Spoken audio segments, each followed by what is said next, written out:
ఓం శ్రీ సద్గురు చరణారవిందాభ్యాం నమః. ఓం శ్రీ గణేశ శారదా సద్గురు మంగళమూర్తిభ్యో నమః. ఓం నమో భగవతే వేదవ్యాసాయ నమః. ఓం నమః ప్రణవార్థాయ శుద్ధ జ్ఞానైకమూర్తయే నిర్మలాయ ప్రశాంతాయ దక్షిణామూర్తయే నమః. ఓం ఈశ్వరో గురురాత్మేతి మూర్తిభేద విభాగినే వ్యోమవద్వ్యాప్తదేహాయ దక్షిణామూర్తయే నమః. శ్రీ గురుగీత తృతీయోధ్యాయము. అందుకే శ్రీ సద్గురుమూర్తి ఎటువంటి వాడు అంటే అఖండ స్వరూపి అయిన పరిపూర్ణుడగు బ్రహ్మజ్ఞానియే. అంటే ప్రత్యక్ష పరమాత్మ అయినటువంటి వాడే శ్రీ సద్గురుదేవుడు. ఆ మహాత్ముడు కాలు పెట్టిన ప్రదేశాలన్నీ కూడా మహాతీర్థవంతాలు, పుణ్యక్షేత్రాలు, పవిత్రములే అవుతూ ఉన్నవి కదా. అంటే శ్రమ లేకుండా చేస్తూ ఉన్నవి. అందుకు కాబట్టే వాటిని శ్రమను తీరుస్తున్నవి కాబట్టే ఆశ్రమాలు అవుతూ ఉన్నవి. సర్వజ్ఞాన సంపద కలిగినటువంటి మహాత్ములు అక్కడ తపస్సును చేస్తూ ఉంటారు. సకల సంపత్తులు కూడా ఆ ప్రదేశంలో తొలతూగుతూ ఉంటాయి వారి యొక్క తపో మహిమ వలన. కేవలము నీరుకున్న పరబ్రహ్మలోకమై శ్రీ గురుస్థానము ఆనంద నిలయమై ఉంటుంది. అలా విరాజిల్లుతూ ఉండగా ఇందులో సందేహం ఏమైనా ఉన్నదా? ఈ సుమంత కూడా లేదు. అంతా సద్గురువుతో, సద్గురు బోధలతో నిండిపోయి జ్ఞాన ప్రవర్ధకమానకంగా ఉంటుంది. అంటే లోకంలో అందరికీ కూడా గురువైనటువంటి మహాత్ముని యొక్క లక్షణాన్ని గురించి తెలియజేస్తూ, ఇంకా కూడా శ్రీ గురుదేవుని యొక్క మహిమను గురించి తెలియజేస్తూ, ఈ త్రిగుణాల యొక్క అంటే సత్వరజస్తమో గుణాలను అతిక్రమించి కేవలము శుద్ధతత్వములు అంటే శుద్ధ సత్వాన్ని, అంటే మంచిలో కూడా అతి మంచిని ఏ వాసనలైతే ఉన్నాయో ఆ శుద్ధ వాసనల ద్వారా అశుద్ధ వాసనలను నశింపజేసుకున్నట్లుగానే, శుద్ధ మనసు ద్వారా అశుద్ధమైన మనసును నశింపజేసుకున్నట్లుగానే ఇక్కడ కేవల శుద్ధతత్వములో ఉంటూ శుద్ధానికి కూడా అతి శుద్ధుడై మహాపవిత్రుడై సకలాన్ని కూడా పవిత్రంగా చేస్తూ విజ్ఞానముతో నిండిపోయినటువంటి శ్రీ గురుమూర్తి సహజంగా కూడా తాను కోరినటువంటి, తాను ఇష్టపడినటువంటి, తనకు నచ్చినటువంటి నిత్యము నివసించేటువంటి ప్రదేశం ఏదైతే ఉంటుందో ఆ ప్రదేశము సకల లోక ఎటువంటిది అంటే ఎంత పుణ్య విరాజితమై ఉన్నది ఆ ప్రదేశము అంటే లోకములోని ఎన్ని పుణ్యక్షేత్రాలైతే ఉన్నాయో ఇక్కడ లోకాలు అంటే అనేక లోకాలలోని ఒక భూలోకము అని చెప్పలేదు, అనేక లోకాలలో ఉన్నటువంటి పుణ్యక్షేత్రాలు ఏవైతే ఉన్నాయో వాటన్నింటిలో కూడా ఎక్కువ గొప్పదైనటువంటి పుణ్యక్షేత్రాలకు అన్నిటికీ కూడా మణి వంటిది ఇంకా గొప్పదై పుణ్యక్షేత్ర రాజ్యమై వెలసిల్లుతూ ఉంటుంది శ్రీ సద్గురుదేవుని యొక్క ఆశ్రమ నిలయం. అక్కడ తాను మరి ఆ ప్రదేశమునందు తాము పవిత్రులే అవడం కోసం ఎవరు తిరుగుతున్నారు అంటే అజ్ఞానముతో నిండినటువంటి శిష్యులు కాదు. అక్కడ సృష్టి స్థితి లయకారకులైనటువంటి బ్రహ్మ విష్ణు ఈశ్వరుడు, ఇంద్రియాలకు అధిపతి అయినటువంటి ఇంద్రుడు, మరి ఇంద్రియాలకు అధిష్టానకర్తలైనటువంటి దేవతలు, వీరంతా కూడా ఎవరి చుట్టూ ఎక్కడ సంచరిస్తున్నారు అంటే శ్రీ సద్గురుదేవుని యొక్క సదనము చుట్టూ కూడా సంచరిస్తూ ఉంటారు. ఎందుకు అంటే శ్రీ సద్గురుమూర్తి యొక్క దర్శనాన్ని కోరి. శ్రీ సద్గురుమూర్తి యొక్క దర్శనం ఎటువంటిది? సత్తు సార వస్తువు, సత్య వస్తువును దర్శిస్తే ఏముంటుంది? మళ్ళీ వారికి ఇటువంటి భవసాగరాలు అంటే మళ్ళీ పుట్టుక అనేటువంటిది కానీ, లేదా పోషించడం అనేది కానీ, నశింపడం అనేటువంటి ఏ దేహ ఉపాధులను ధరించాలో అటువంటి ఉపాధులను దూరీకృతం చేసుకోగలిగినటువంటి సమర్థత శ్రీ సద్గురుమూర్తి యొక్క దర్శనము చేత మాత్రమే సాధ్యపడుతుంది. కాబట్టి అని వారు ఎల్లప్పుడూ కూడా శ్రీ సద్గురుదేవుని దర్శించుకోవాలి అని శ్రీ సద్గురుదేవుడు నివసించేటువంటి ప్రదేశం చుట్టూ సంచరిస్తూ ఉంటారు. అంటే ఎదురు చూస్తూ ఉంటారు అట్టి నిర్గుణతత్వము కోసం. అక్కడ ఏ తత్వం ఉన్నది అంటే గుణాలకు అతీతమైనటువంటి తత్వం. ఆ అతీతమైనటువంటి తత్వం ఏమున్నది అంటే ఆ తత్వం కోసం చూసిన మరి ధరించడం అనేటువంటిది. ఏది ధరించడం అంటే గుణాతీత స్థితిని ధరించడం. గుణాలను ఆవలికి నెట్టివేసి గుణాల వల్ల వచ్చేటువంటి రూపనామ క్రియలతో ఉన్నటువంటి క్రియలు కూడా నశింపజేసినటువంటి సంకల్పాలు సైతం కూడా మరి వదిలివేసినటువంటి వారు అటువంటి నిర్గుణతత్వం కోసం ఆనందము చెందుతూ ఉంటారు. ఆ నిర్గుణతత్వాన్ని పొందినటువంటి వారు ఎల్లవేళలా కృతార్థులే అవుతూ ఉంటారు అని చెబుతూ ఇంకా కూడా ఏమని చెప్తూ ఉన్నారు అంటే శ్రీ గురుదేవుని యొక్క మహిమ ద్వారా. ఎటువంటి మహిమ ద్వారా అంటే శ్రీ గురుదేవుని యొక్క జప మహిమ చేతనే ఈ ప్రకారం అని ఇలా జరుగుతుంది అని తెలియజేసి ఆసనస్థ శయనావా గచ్చంత తిష్టతోపివా అశ్వారూఢ గజారూఢ సుషుప్త జాగ్రత్తోపివా అంటే అంతేగాక శుచిర్భూత జ్ఞానవంతో గురిగీతాం జపంతియే తేషాం దర్శన సంస్పర్శ దివ్య జ్ఞానం ప్రజాయతే అంటే పునర్జన్మ విద్యతే అని చెబుతూ ఏ విధంగా శ్రీ గురుతత్వమయులు అంటే శ్రీ గురుదేవులు ఎలా ఉంటారు అంటే తత్వమయులు. ఇక్కడ తత్వము అంటే శాశ్వతము, సత్యము, నిత్యము అనేటువంటిది. అయితే ఆయన దేనితో నిండి ఉన్నారు? సత్యముతో నిండి ఉన్నారు, శాశ్వతమై ఉన్నారు. అందుకే శ్రీ గురువు తత్వము అంటే శాశ్వతమైన తత్వముతో నిండి ఉన్నటువంటి వారే శ్రీ గురుదేవులు. ఆ శ్రీ గురు తత్వమయులు శ్రీ గురు పాదార వింద నిత్య జీవులు అకు ఏ పరమ భక్తులైతే ఆసనాలను అధిష్ఠించేటప్పుడు, కూర్చుండేటప్పుడు కూడా అంటే కాళ్ళు చాచి పరుండేటప్పుడు కూడా, నడిచేటప్పుడు కూడా. అందుకే మనకు భగవద్గీతలో ఏమని చెప్తూ ఉన్నారు అంటే పశ్యన్ శృణ్వన్ స్పృశన్ జిగ్రన్ నశనన్ గచ్చన్ స్వపన్ స్వచన్ ప్రళపన్ విసృజన్ గృహ్ణానున్మిషన్ నిమిషన్నపి అంటే కూర్చున్నా, లేచినా, కాళ్ళు చేతులు చాచి పడుకున్నా, నడుస్తున్నా, నిలుచున్నా మరి ఈ విధంగా అంటే అశ్వాది వాహనాలు ఎక్కినా, గజారోహణం చేసినా, ఇంకా వాహనాలను అధిరోహించిన, మేల్కొని ఉన్న, నిద్రించిన, స్వప్నంగాంచిన మొదలైనటువంటి అంటే సర్వకాలముల యందు. ఇక్కడ సర్వకాలాలు అంటే గతించిపోయిన కాలమునందు, జరిగే కాలమునందు, జరగబోవు కాలమునందు కూడా. ఈ సర్వకాలముల యందు, సర్వ అవస్థల యందు, జాగ్రత్త స్థితిలో కావచ్చు, స్వప్న స్థితిలో కావచ్చు, మరి సుషుప్తి స్థితిలో కూడా కావచ్చు.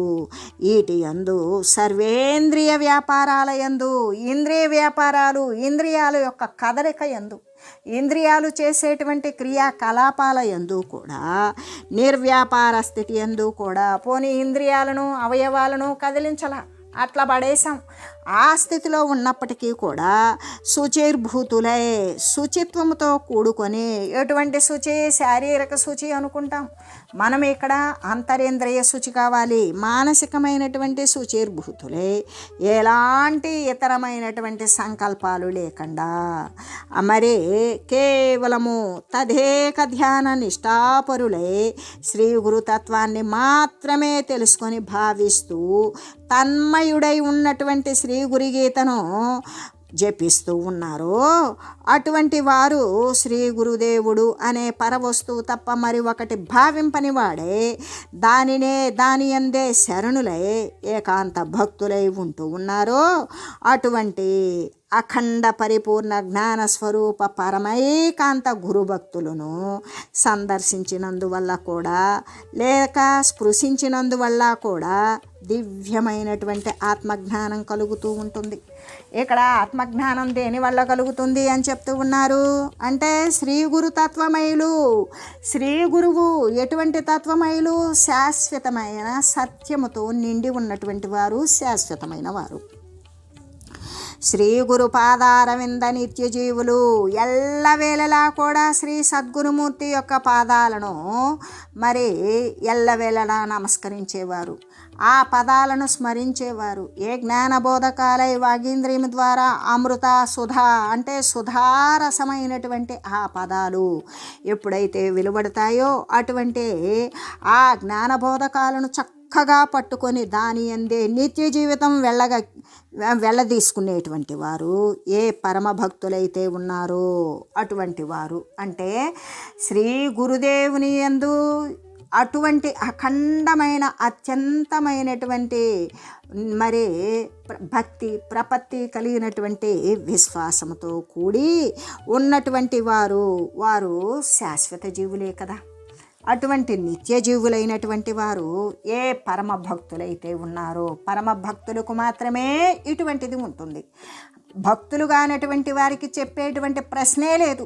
అసలు భక్తి లేనటువంటి వానికి ఈ విషయం పట్టడం లేదు, ఈ విషయాన్ని గురించి గురుతత్వాన్ని గురించి చెప్పబడము లేదు. ఇది కేవలము శ్రీ గురుపాద రేణువు ఒక్కటైనా తలధరించినటువంటి వారికి మాత్రమే చెప్పబడేటువంటి విషయం అని తెలియజేస్తూ, అంతేకాదు ఏ పరమ భక్తులైతే ఉన్నారో వారు ఒకవేళ వారికి కేటాయించుకున్నటువంటి ఆసనాల యందు కూర్చొని ఉన్నా కూడా, అంటే ఎల్లవేళలా ఏముండాలి?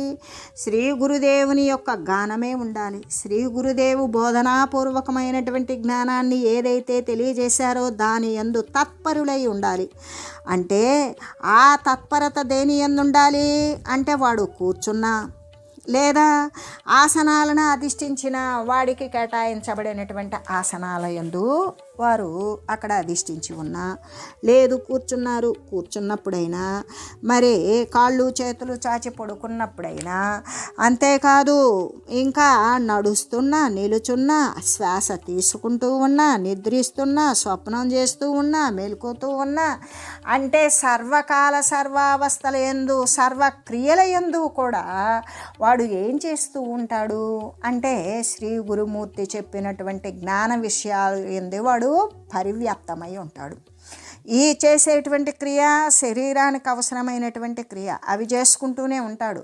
అవి చేస్తూ ఉన్నవాని మనసు ఎక్కడ ఉంటుంది? శ్రీ గురు గీత పఠనమునందు, శ్రీ గురుదేవుని యొక్క పాదార విందమునందు, శ్రీ గురుదేవుని యొక్క పదాల యొక్క జ్ఞానమునందు వాడు ఎల్లవేళలా కూడా సేచనము అంటే తడపబడుతూ ఉండడం వల్ల ఎలా మేలుకొన్నా, నిద్రిస్తున్నా, తింటున్నా, తిరుగుతున్నా, కూర్చున్నా, పడుకున్నా, కదులుతున్నా, మెదులుతున్నా, సర్వేంద్రియాలతో సర్వావస్థల యందు కూడా, అన్ని అవస్థల యందు కూడా, అంటే వాడు జాగ్రత్తలో ఉన్నా, కలగంటూ ఉన్నా, నిద్రపోతూ ఉన్నా, లేదా గతించిన కాలంలో అయినా, ఇప్పుడు జరుగుతున్న కాలంలో అయినా, రాబోవు కాలమునందైనా సరే శ్రీ సద్గురుమూర్తి బోధించినటువంటి విషయాలను ఎవడైతే శ్రద్ధాన్వితుడై ఉన్నాడో అటువంటి వాడు ఎలా అంటే శరీరమునందు బాహ్యాభ్యంతరములందు కూడా శుచిర్భూతుడై శరీరము శుద్ధి చేసుకోవడం మాత్రమే కాదు, ఇంద్రియాలు కూడా శుద్ధి అయితే, ఇంద్రియాలు శుద్ధి అంటే బాహ్యేంద్రియాలు కర్మ అంటే ఇటువంటి ఇంద్రియాలు అన్నీ కూడా ముక్కు చెవి ఇవన్నీ కూడా కాళ్ళు చేతులు ఇవన్నీ ఇంద్రియాలే, ఇవన్నీ శుద్ధి చేసుకోవడం బాహ్యమైనటువంటి శారీరక స్నానం. అదే అంతరేంద్రియాల శుద్ధి అంటే అది ఆత్మజ్ఞానం అనేటువంటి దానిని వాడు ఎల్లవేళలా విచారించడంతో వాని యొక్క మనసు సంకల్పరహితమైపోతుంది, శుద్ధ సత్వాన్ని ఆశ్రయిస్తుంది. అప్పుడు వాడిది సునిశ్చితమైనటువంటి బుద్ధి ఒక గట్టిదైన సత్య వస్తువునే నిశ్చయిస్తుంది. వాని యొక్క చింతన వ్యాపారాదులు, వాని యొక్క చిత్తవృత్తి సర్వము కూడా శ్రీ సద్గురుమూర్తి ఏ ప్రబోధములైతే చేశారో ఆ ప్రబోధాల యందే భ్రమణం గావిస్తుంది. అప్పుడు ఈ మూడింటి యొక్క స్థితితోటి అహం అనేటువంటిది నేను అహం బ్రహ్మస్మి, నేను బ్రహ్మస్వరూపుడనే కానీ మరొక స్వరూపాన్ని కాను అనేటువంటిది బాహ్యమైన శారీరక ఇంద్రియాలలో ఉన్నటువంటి అహం స్వరూపం బ్రహ్మస్వరూపం అయిపోతుంది. బ్రహ్మస్వరూపమే తానని చెప్తుంది, తాను బ్రహ్మమే అవుతుంది. ఈ విధంగా అంతరేంద్రియాలు ఎప్పుడైతే శ్రీ సద్గురుదేవుని యొక్క జ్ఞానమయమైన బోధ చేత ప్రభావితమై ఎల్లవేళలా కూర్చుంటున్నా, తింటున్నా, తిరుగుతున్నా, నిద్రపోతున్నా, లేస్తున్నా, పడుకుంటున్నా, మరి మాట్లాడుతున్నా, కళ్ళు మూసినా తెరిచినా, శ్వాసిస్తున్నా, సర్వేకమైనటువంటి సర్వ క్రియలు యందు కానీ, సర్వ అవస్థల యందు కానీ, సర్వకాలముల యందు కానీ, సర్వ ప్రదేశముల యందు కానీ ఇతరమైనటువంటి సంకల్పాలు ఏమీ లేకుండా అని చెప్పడం. ఇక్కడ ఇతరమైన సంకల్పాలు ఏంటి అంటే దృశ్య సంబంధమైన విషయాలలోకి మనకు అవసరం లేకపోయినా చటుక్కుని దూరేస్తాం. ఎందుకు అంటే అటు అలవాటు పడి ఉన్నాం. దృశ్య సంబంధమైన దేహ సంబంధమైన విషయాలలో అలవాటు పడిపోయి మనం నిండిపోయి ఉన్నామనేటువంటి గుర్తు లేకుండా ఉంటాం. ఆ గుర్తును కోల్పోవడం కోసమే అనుక్షణము అవిరళంగా అహరహరము నిరంతరము సదా సర్వకాల సర్వావస్థల యందు కూడా ప్రయత్నపూర్వకంగా చేసినటువంటి శ్రీ సద్గురుమూర్తి యొక్క స్మరణము మరి ఆ మననము అవి మాత్రమే మళ్ళీ మనకు అలవాటు పడినటువంటి దృశ్య వ్యామోహాలను దూరీకరించేటువంటి ప్రయత్నం చేస్తాయి. అలా ప్రయత్నించినప్పుడు ఇతరమైనటువంటి సంకల్పాలు ఇంకేమైనా ఉంటాయా? ఉండనే ఉండవు. ఆ విధంగా ఇతరమైనటువంటి సంకల్పాలు ఏమీ లేకపోతే వాడు ఏమవుతాడు అంటే ఇక తదేకమైనటువంటి నిష్టతోటి వాడు నిష్ఠాపరుడే అయి ఉంటాడు. అందుకే గురువు అంటే ఎటువంటిది అంటే మనకంటే ఇతరమైనది పరతత్వం. ఆ పరతత్వాన్ని తెలియజేసేటువంటి వాడు శ్రీ సద్గురుమూర్తి. ఎందుకు? ఆ పరతత్వాన్ని తను పొంది ఉన్నాడు కాబట్టి శ్రీ సద్గురుడు ఆ పరతత్వాన్ని మనకు జ్ఞాన బోధలో బోధిస్తూ ఉంటాడు. అటువంటి గురుడే గురుడవుతాడు. అంటే గురుడనగా పరుడనదగు పరుడనగా కేవలాత్మ పరిపూర్ణుడగున్ పరిపూర్ణుడే గురుడగున గురు తెరుగు వాడే జగతి గురుడగు. అంటే గురుడు అంటే పరుడు. ఆ పరతత్వాన్ని పొందినటువంటి వాడు కాబట్టి పరుడు. అంటే మనం ఆ తత్వాన్ని పొందలేదు కాబట్టి నేను నేనే నీవు నీవే. అంటే గురుదేవుడు అంటే పరుడు. అంటే ఆ పరతత్వాన్ని పొందితే గురువుకి మనకి ఏమైనా భేదం ఉంటుందా? ఉండదు. ఎందుకు? సర్వేక సమస్తము బ్రహ్మరూపము ఒక్కటే, పరబ్రహ్మతత్వం ఒక్కటే, రెండవది లేదు కాబట్టి గురుడనగా పరుడనదగు పరుడనగా కేవలాత్మ పరిపూర్ణుడగున్. పరుడు గురుడు అంటున్నారు కదా. ఆ గురుదేవుడు పరుడైనప్పుడు అసలు పరుడు అంటే ఎవరు అంటే ఏ కేవలాత్మ శుద్ధ వస్తువు ఏకవారాశిలో ఏకరసమాత్రమై ఉన్నటువంటి సమస్త సర్వవ్యాపకమై సర్వకాల సర్వావస్థల యందు కూడా ఒకే వస్తువు ఉన్నది, రెండవది లేదు అని ఏదైతే చెప్పుకుంటూ ఉన్నామో ఆ పరిపూర్ణుడైనటువంటి వాడు కేవలం పరమాత్మ స్వరూపుడే పరిపూర్ణుడు అని చెప్పబడుతుంది. అయితే పరిపూర్ణుడే గురుడగు. మళ్ళీ పరిపూర్ణుడు గురుడు ఎట్లా అవుతాడు అంటే అటువంటి పరిపూర్ణతత్వాన్ని పరబ్రహ్మతత్వాన్ని తాను ధరించాడు, తాను పొందాడు. పరబ్రహ్మస్వరూపుడు తానే అయ్యాడు కాబట్టి ఆ గురుదేవుడు అగ్గురు తెరిగిన వాడే జగతి గురుడగు తరుణి. పరిపూర్ణుడే గురుడవుతాడు కాబట్టి ఆ గురుడే పరిపూర్ణతత్వాన్ని పొందాడు కాబట్టి ఆ పరిపూర్ణతత్వమైనటువంటి గురుస్వరూపము ఇది పరమాత్ముని యొక్క స్థితి చిహ్నము గురుతు ఇలా ఉంటుంది అని ఆ గురుతు తెలిసినటువంటి వాడు కాబట్టి జగతి గురుడగు తరుణి. ఇక్కడ జగత్తులో గురుడైనటువంటి స్థానము వచ్చిపోయేటువంటి స్థితులకు కూడా ఈ జగత్తంతా అబద్ధమే, వచ్చిపోయేటువంటి స్థితులే లేవు. దేని యందు లేవు? జ్ఞానమునందు పరిడి వెళ్ళినప్పుడు లేవు. అంతకుముందు ఈ జగత్తు ఉన్నది, శరీరాలు ఉన్నవి. కానీ శరీరాలు జగత్తు లేవు అని అనుకుంటున్నాం. ఎప్పుడు లేవు? జ్ఞానములో లేవు, జ్ఞానమునందు లేవు, జ్ఞానం అనంతరం కూడా లేవు. ఎందుకు? ఇంకక్కడక జ్ఞానమే ఉండదు కాబట్టి. జ్ఞానం లేకపోతే ఏముంటుందా? జ్ఞానం ఉంటుందా? కాదు. అజ్ఞానం వదిలివేసి అబద్ధమని దూరీకరించి జ్ఞానాన్ని ఆశ్రయించుకొని పరమాత్మతత్వానికి వెళ్ళిన తర్వాత ఇంకా వాడు పరమాత్మను పొందినాక వాడికి జ్ఞానం అవసరం ఏంటి? మళ్ళీ తెలివి ఉన్నది అంటే శరీరాన్ని ధరించాలి కదా.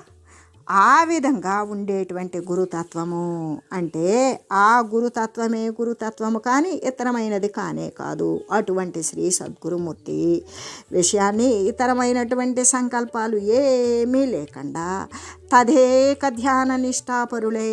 తత్ ఏక అంటే ఏదైతే ఏకవారాశిలో ఉన్నదో ఆత్మస్వరూపము, పరమాత్మ స్వరూపము, మరి నిర్గుణ పరిపూర్ణ రూపము, మరి అతిశయిల్లిందా? లేదు, అదనంగా ఎప్పుడూ ఉండదు అని చెబుతూ ఏ పరమాత్మ స్వరూపమైతే ఉంటుందో ఆ పరమాత్మ స్వరూపాన్ని తదేక నిష్ఠతో ఆ పరమాత్మని చూడడం కోసం ఆ పరమాత్మ తత్వాన్ని పొందడం కోసం వానికి ఇతరమైనటువంటి విషయాలన్నీ కూడా వర్జించుకొని వదిలివేసుకుని ఆ ఏకమాత్రంగా ధీరతతో బుద్ధిని నిలబెట్టి అప్పుడు దాని యందే నిష్ఠాగరిష్ఠులై ఉన్నటువంటి ఎవరైతే ఉన్నారో ఆ తత్వాన్ని తెలుసుకున్నటువంటి వారే శ్రీ గురు తత్వాన్ని కూడా తెలుసుకుంటారు. అది అలా ఏ విధంగా అంటే ఇతరమైనటువంటి సంకల్పాలు ఏమీ లేకుండా తదేకమైనటువంటి ఆ ఉన్నది ఒకటి తప్ప రెండవది లేదు అనే భావన స్థిరపడిపోయి ఆ ఒక్కదానిని చూడాలి అంటే అదే బలవంతమైనటువంటి ఎంతో వోల్టేజీ శక్తివంతమైనటువంటి ఒక ట్రాన్స్ఫారంలో ఏలు పెట్టి చూస్తే ఏమవుతుంది, మనం ఉండం కదా. అలాగే పరమాత్మ వస్తువుని చూడాలి అని ప్రయత్నించినంత వరకు వాడు ఉంటాడు. ప్రయత్నం చేశాడో ఇంకా వాడు ఉండడు. ఎందుకు? పరమాత్మే తానవుతాడు కాబట్టి. అలాగే ఈ గురుతత్వాన్ని తెలుసుకొని భావిస్తూ అంటే ఎల్లవేళలా కూడా గురుతత్వం అంటే పరబ్రహ్మస్వరూపమే అనే భావనతోటి సత్య విషయం అంటే గురువు యొక్క తత్వమే కాబట్టి గురుతత్వమే తెలుసుకొని దానినే భావిస్తూ తన్మయుడై దాని యందు మునిగిపోయినటువంటి వాడై, దేని యందు? సత్య వస్తువునందు నిండిపోయినటువంటి వాడై ఉన్నటువంటి వాడు. అంతేకాదు ఇంకా కూడా వాడికి ఏ కొద్దిపాటి సమయము గురుతూ ఉన్నా శ్రీ గురుగీతను జపము చేస్తూ ఉన్నాడు.